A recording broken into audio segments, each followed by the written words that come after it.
In the name of Allah, who is the most beneficent and the most merciful.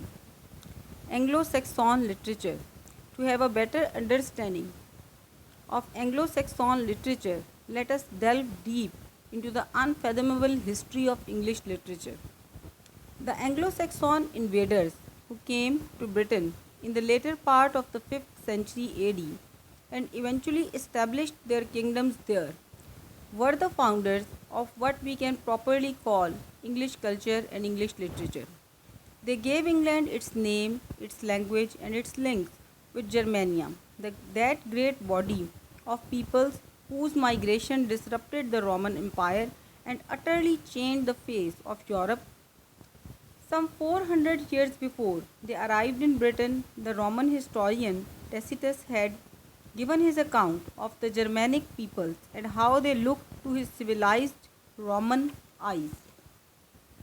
With the passage of time, the contrast between the barbarian and Roman was even more striking. The society of the former reflected heroic ideals far removed from Roman Christian theory or practice.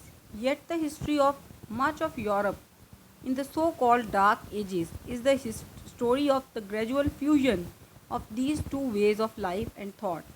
Precisely who the invaders were, whom we have so far long called Anglo-Saxon, is not of primary importance to the student of literature.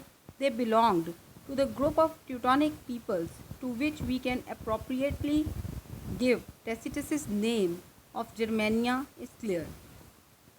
According to Bede, writing his ecclesiastical history of England 200 years or more after their arrival, they came from three very powerful nations of the Germans, that is, from Saxons, Angli, and Leuti.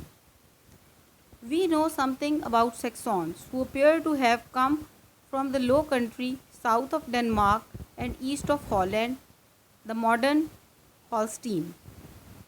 The Angles appear to have lived in the modern Jutland and neighboring islands before they appeared in Britain, while the Jutes, whose origin is the most obscure of the three, perhaps came from the country of east of Lower Rhine and perhaps, though less probably, from Jutland. In Anglo-Saxon England, there were Saxon kingdoms, Anglican kingdoms, and Jutish kingdoms of Kent in the southeast. The language of the three groups was essentially the same, though with important dialectical differences. They all considered themselves part of Germania, that loosely associated group of peoples who included Germania, Burgundians, Lombards, and others, and who had a common set of heroes who might belong to any one of these. Of the Romanized Britons, whom the invading Anglo-Saxons pushed into western corners of England, the historian of English literature has little to say. Celtic people who had been taken into the Roman Empire